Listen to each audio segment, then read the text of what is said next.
What if giving you a giant permission slip would help you come fully out exactly who you are meant to be in this world? Listen to my podcast today with Will Fisher.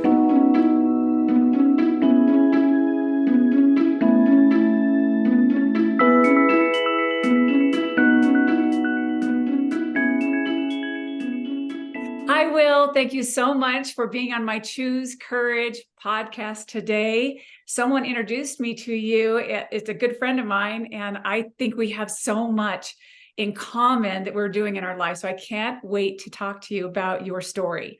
Oh, thank you so much for having me. And yeah, I'm super grateful for the connection. It's sweet to have a family member reach out in that way. I was surprised and delighted to hear from her and then to get to connect with you. Well, obviously, she thinks a lot about you, Mm. and there's probably a good reason for that. Hmm. I want to know more about willfully living and how you got to where you are today, and that is helping other people step into their uniqueness, whatever that is in life, and how to do that and live happily Hmm. and a fulfilling life. And I know that's a trick for a lot of people, and you Hmm. had to do it yourself, I'm sure. And so Hmm. tell me a little bit more about your story and how you got to where you are today and why you're doing what you're doing. Oh, yeah, sure. So much to tell, but I think the piece that is coming up for me right now is this piece around claiming our authentic expression of self, right? Really owning what makes us unique, what our core consciousness is and how it wants to be in this world, how it wants to interact with people and things and experiences and express itself. And I feel like for me, that's a particularly strong action that was called in and required courage, Mhm. and came in part as a result of being a gay man and being a gay man, who grew up in a dysfunctional household where I felt like this part of me was the part of me that I needed to hide the most. Mm. And so when I was able to alchemize that, I was able to let go of this this feeling like I needed to hide from the world, hide from my family, and start coming to the other side of that. That's when I started to realize the gift that I was given in having this part of me that I felt like I needed to hide. And that I was able to experience so much strength and resilience and courage and freedom through that journey, and then realize, well, that's a gift that I can now share with others, whether or not they're LGBTQ or straight identified, to tap into that part that makes us uniquely ourselves and have the courage to express it is to me the greatest access to freedom and authenticity. So beautifully put. Wow. Who would think that, if we really stepped into the full expression of who we are on whatever spectrum, right? Wherever we are. But finding out who that is and being able to really express it can create such freedom. And isn't that Mm. what we all want, Will? Isn't it? Hmm. Deep down inside, we really just want to be ourselves and express ourselves and be seen for who Hmm. we are and heard for who we are. Hmm. You have walked this path, and I'm sure it hasn't been easy. You said it took a lot of courage. And so, was there a defining moment? I know I've had a few in my life that Hmm. have gotten me to where I'm at today. And it's some of the hardest moments in my life, really, were the best Hmm. moments in my life. I know that's kind of seems counterintuitive, but was there a defining moment that where maybe you even expressed who you were to your parents or who and who you wanted to be? And what was that like? Or was it your parents or was it someone else? Hmm. Yeah, a few defining moments. First, I'll just share because a thought came up for me when you were talking about freedom and the courage and capacity to truly be ourselves. And the thought was that not only is that what we deeply desire Mm. from a soul level, but it's what God desires for us. Like God wants us to be the fullest expression of our unique consciousness. And that's what freedom is when we are just allowing that unique consciousness to be and to express. And so, yeah, just wanted to share that. And then, Thank yeah, you. to answer, yeah, sure. To answer your question, yeah, there were definitely moments of coming out that weren't just me coming out as gay, though that was a very big first step, right? And that happened at 16. And I remember it was during a time when HIV/AIDS propaganda was very high alert, right? It was like AIDS equals death was sort of on the TV constantly. And so for me, coming out as gay meant that I would get HIV and AIDS and die that way. Like that's literally how I interpreted it. I thought that was inevitable. And so Wow. at 16, that's what I was processing and had to make a choice to be with this truth, assuming that that was going to be my fate. But it was so true and was such a yearning desire for me to be connected to that truth that I was willing to face that. And so I'd say that was a big step, was having the experience of going inward and seeing what was true for me, and then tapping into the courage to express that truth was a big first step. Unfortunately, I have not contracted HIV, and now things are much different.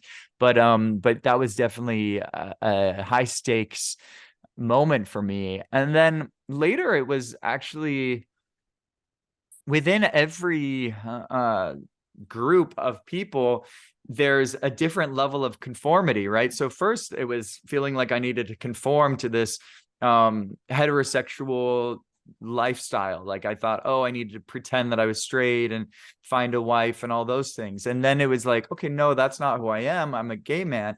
But then there was a whole nother set of conformity to fit in with the gay community. And so it was just, I went from one box to another box.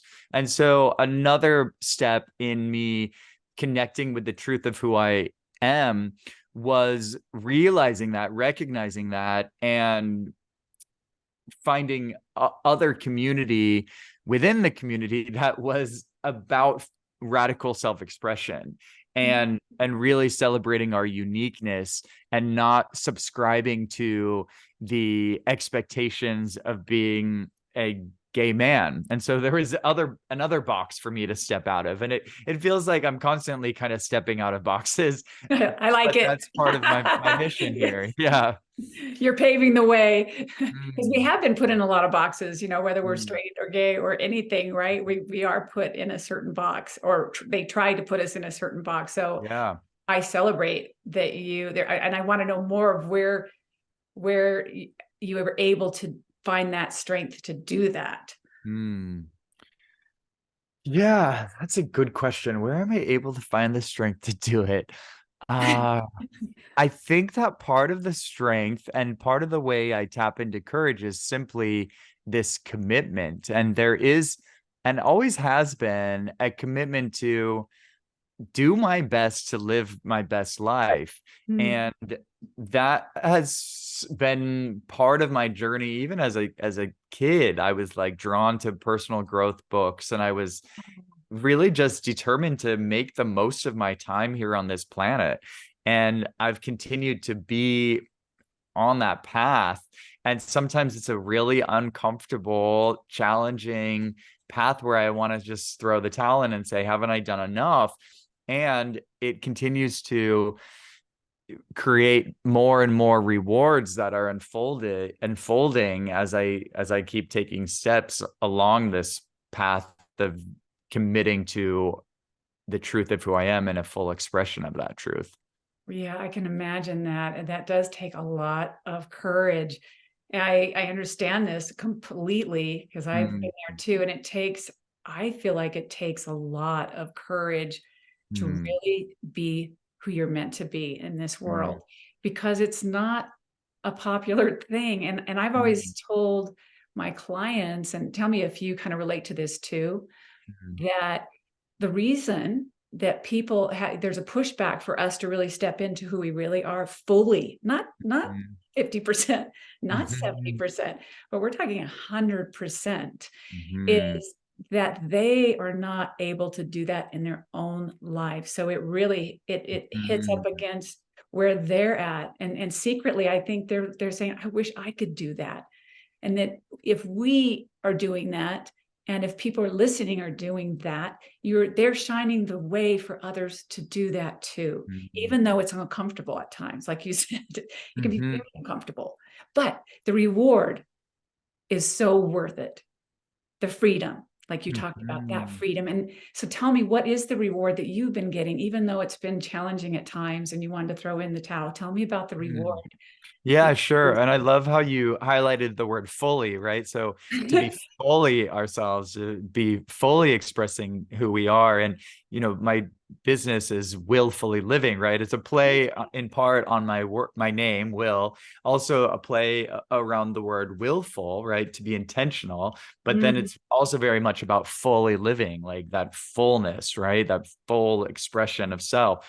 yes. And And yeah, I also really resonate with what you're saying about it sometimes being threatening to others when we are these courageous expressions of ourselves and we are tapping into these deeper levels of freedom. It can highlight for those who are not on that path the entrapment that they are in, the prison that they are in, and they might not want to be facing that. And so it serves them in it doesn't actually serve them, but they might think that they need to keep us in our boxes so that they aren't exposed to be in the box that they're in.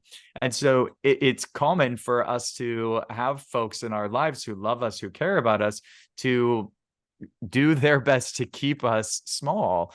And they aren't doing it because they want us to be small. They're not doing it consciously, but that is what ends up happening. And that's why, the work that we do can be really important, because folks, when they go to their friends and family for help, they're most likely going to be receiving some advice that is not consciously supporting them, right? Um, so anyways, the reward, wow. I feel like the biggest reward is simply being present to gratitude. I wake up every morning just really grateful for all the things that I have in my life. And I feel like that's something that I'm able to carry through my day, just this sense of gratitude, and sometimes even a sense of awe and wonder for all the beauty that's around me. And so the reward is really this lens that I get to see the world through, that it's less about the specific external manifestations, which are also really exciting and fabulous. And I do have a lot that I am so happy to have, but it's how I get to see the world. Mm. And that's kind of I don't know, the magic that serves me no matter what my life situation is, no matter what the external scenario is. I get to wear this pair of glasses that I've cultivated through the work. Wow, it's so beautiful. Mm, We think that we are seeing clearly, but mm, there's so much more to see, and we are clouded by a lot of things out there, our own thoughts, people's opinions, what mm, we think happiness is or what that represents. And a lot of people mm, think that's their career, their material world, or how they look. mm, There's so much out there that clouds our vision as to where the true ah, gratitude, fulfillment, and happiness come from. And you said that so beautifully. mm, So I'd like to also kind of dive in a little bit more about why this is important. And I think you know the answer. I'm sure you have the answer here somewhere in your own mm. working with people and your own experience. Why is it important for people to show up and really step into where God's the highest level of consciousness, or Mm, where we're really meant to be and shine, that 100% fully who we are? Why is that important? Not just for us or the people listening, but for other people around them? Yeah, beautiful question. And yes, 100% is the goal. And I just want to acknowledge that few of us make it to 100%. So it's The goal. simply inviting ourselves to get closer and closer to that 100%, to see like, how truthful can I be around who I am, and how truthful can I be in the expression of that, right? Those two questions.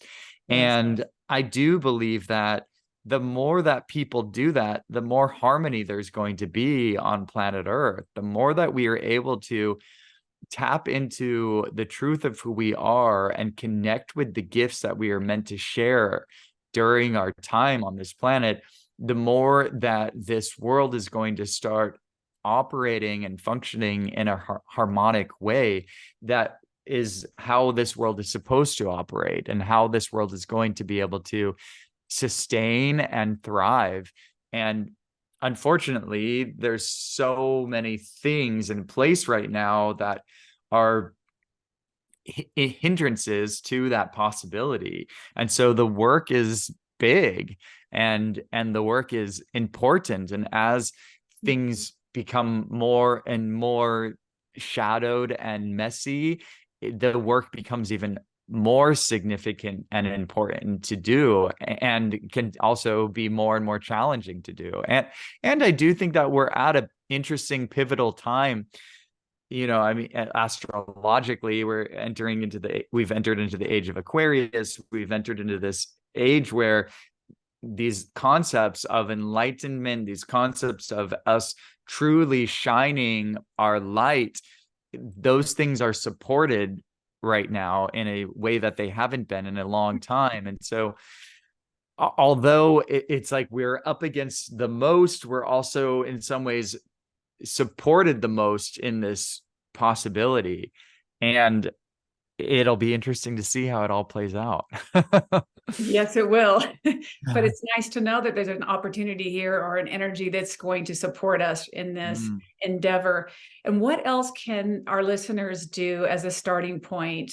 And then after that, is to try to get on that. If they're saying, this is what I want more than anything, I really want to do it, but I don't know how.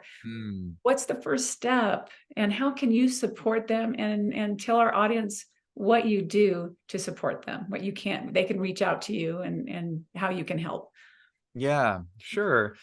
Yeah, and I want to reference, before we hit record, we were talking about our journeys, and you mentioned that you tried so many different things, and that really resonates with me too.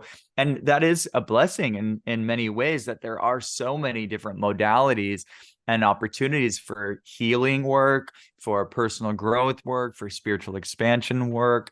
And I think that the process is to start trying things out and see what resonates for you, see what works for you, and to do that intentionally, to say like, okay, I want to heal some parts about myself, or I want to grow into a fuller expression of myself. I want to know myself more, to make that intention, and then to know that you don't have to go at it alone, that there are people here who are meant to serve you, who are here ready to fulfill their mission in service. And Yes. so I know that for me, the coaches and mentors and guides and healers that I've worked with have made tremendous impact on my life, and continue to make tremendous impact on my life. I still work with a team of people who support me, and I would not want to have done the stuff that I've done on my own. And I, quite frankly, would not have been able to get to this point of gratitude, of freedom, of self-expression on my own. And so what I invite listeners to do is to decide if this is work that you want. If you want to find more healing and more expansion in your life, what are you willing to do to really commit to that path? And it can certainly look like exploring different modalities and different people that you might resonate with, to receive that support that's going to really help you on the way. The work that I do with my clients varies. So I do a lot of virtual support with coaching clients. in containers that are usually a few months long, sometimes longer. And then I also do personal one-on-one retreats here in Lacadia, which Oh, has been nice. a real delight. Yeah. I love doing that. Usually those are one night or two night or just one day. And those can be incredibly healing and supportive of clients to really jumpstart their path on this. And then I also do some group retreats as well. So those are the three main areas that I help people. That's fantastic. And that's Lucadia, California, correct? Yeah. Yeah, I live a couple blocks from the beach, and I've got this yard that's really set up, all zenned out, and a house Love full of it. pillows. And I love that work because I get to do so many of the different modalities that I've become trained up in. So I use Reiki and sound healing and breath work and a lot of coaching, of course, through the whole process, timeline therapy, hypnotherapy. I really get to use all the tools in my tool belt. So I love when I have that opportunity. Will, that sounds so incredible. I think anybody listening right now, that would be an amazing opportunity, because it's kind of an immersive, and it's a great way, if you're committed, to just jump in and get a good start on it. So where can they get a hold of you, Will? And thank you so much for sharing with us all your wisdom. And it's so soulful and deep and wise. And there's nothing more powerful than listening to someone who's walked the talk. And you have, and I know you are making such a difference in the world by just being you fully. You know, we know what fully really means. We're always targeting for fully, but wherever you're at on this journey, we can strive to step into being our fully who we are. And Will can help you. Reach out to him. And how can they get a hold of you? Yeah, sure. So my website is willfullyliving.com, but it's will with one L dash fullyliving.com. My Instagram is willfish99, so WILFISH 99. And yeah, I'd love to hear from folks. I've got a podcast too called Queerly Beloved, which is about queerness and spirituality and the cross section of those things. And yeah, I'd love to connect with folks. Thank you for the opportunity to tap into the wisdom that wanted to be unfolded today, and for giving me this time to talk about my journey and my work. I really appreciate that, and I really appreciate you. Thank you. Oh, you're welcome. It's really been an honor to get to know you today. And I also want to make sure, you work, you walk and work with all types and all walks of life, That's correct? right. Yeah, I do. Yeah, absolutely. Yeah. So anybody out there, please, you can tell that Will has a lot of wisdom, and he can help you on that journey to stepping into who you really are. Will, thank you so much. It's really been a delight. Thank you. Okay, take care.